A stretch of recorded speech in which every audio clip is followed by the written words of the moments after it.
Hey Finxters, and welcome to this video where I want to address the question, what does a freelance developer actually do? So as you know, I'm Chris, founder of Finxter.com, and I'm advocating to work from home as a freelance developer and at least generate a side income, maybe a main income, if you are interested in IT or in the computer science area.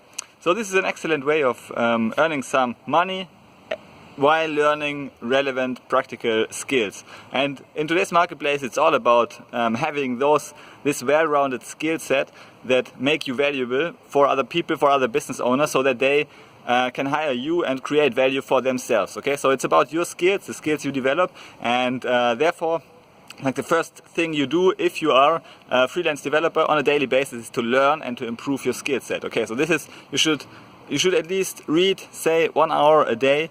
Half an hour business books, half an hour programming books to become a better freelance developer. Because as a freelance developer, you are, first and foremost, you are a freelancer, you are a business owner. So you must have business skills. So therefore you should read, say, half an hour business book every day. This will over time transform your businesses, transform your skills in the business area. So reading half an hour a day is really, you should schedule it on a daily basis, and most business owners I know read a lot, so they schedule at least half an hour. This is like on the minimum. You should read maybe even more business books every day.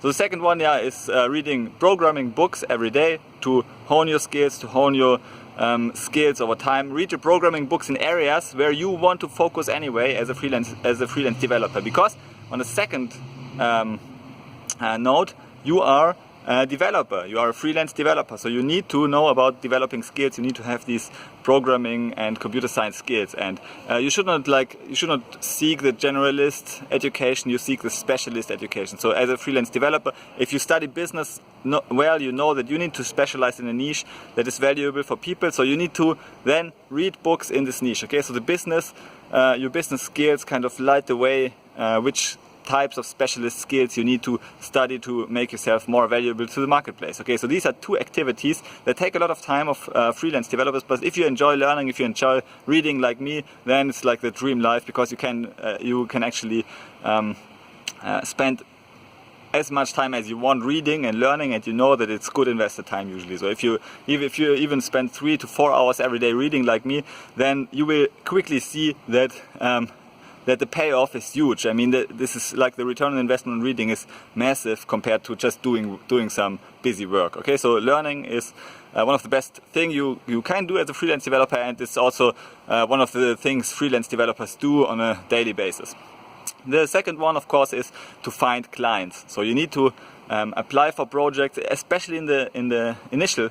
When you're initially starting out, you need to do more and more work to get some clients. But this very quickly, if you over-deliver, if you give some value to clients, you will very quickly have more work than you can handle as a freelance developer. This is because of the huge demand for developing and programming services. So there is much higher demand than can be handled by the relatively few developers there are. So therefore, there will always be high demand for your services if you are a value provider. And this is like the second thing. You need to finish the programming tasks, but you also need to think for yourself and think how you can deliver more value to the businesses. Okay, so you need to actually apply. Initially, you need to do some grinding to acquire clients. So for example, if you are on an Upwork freelancing platform, you need to apply for gigs, for many gigs at a time. If you are on Fiverr, you need to create many gigs, say dozens or even hundreds of gigs, until you find the gigs that work and position yourself, and you have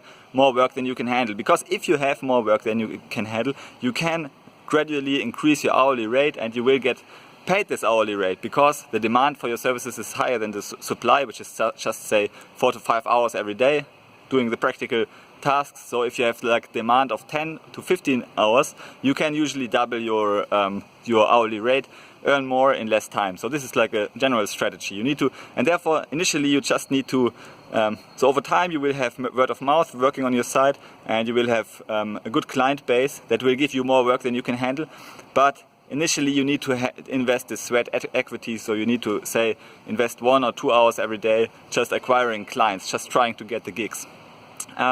This is the second thing. So first thing was learning. Second thing, actually we have 3 things now. We have learn programming, learn business books, read business books, and third one is to acquire clients. And then, of course, the fourth thing is to invest, say, 2 to 3 hours every day doing the work which you have applied for. So if you have some gigs, then you need to do the work. But surprisingly, it's not this like doing the work thing. It's not the main part of your day.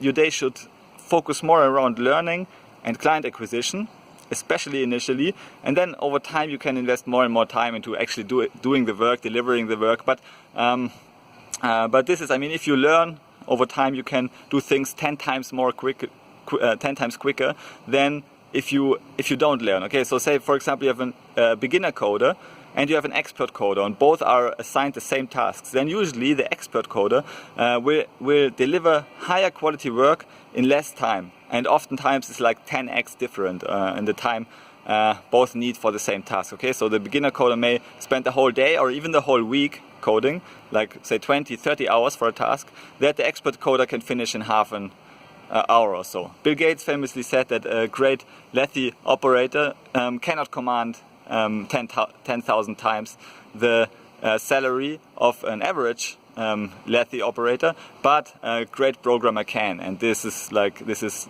because of the high productivity gained by the people who have learned most skills. So therefore you should invest, your main focus should be in learning as a freelance developer, and only then in executing, because if you have learned more, you can execute much faster. Okay, so these are the main things. So to summarize, you have fourth thing you need to do on a daily basis that will virtually ensure your success. First, you learn every day. You learn business books, you focus on business because you are now a business person. Second, you learn programming and read technical books in your niche. This is like the second criteria. You just don't need to learn random stuff. You just need to focus on your niche. You need to become like really top 5% in your niche. So you need to select the niche carefully where you can really perform. And the third one is to actually do client acquisition, to get the clients initially, to increase the demand for your services so that you can over time increase your hourly rate. And the fourth thing is to do the work. And if you split your day equally between these four activities, then I think you have made a good allocation of your time. Okay, thanks for listening to this video.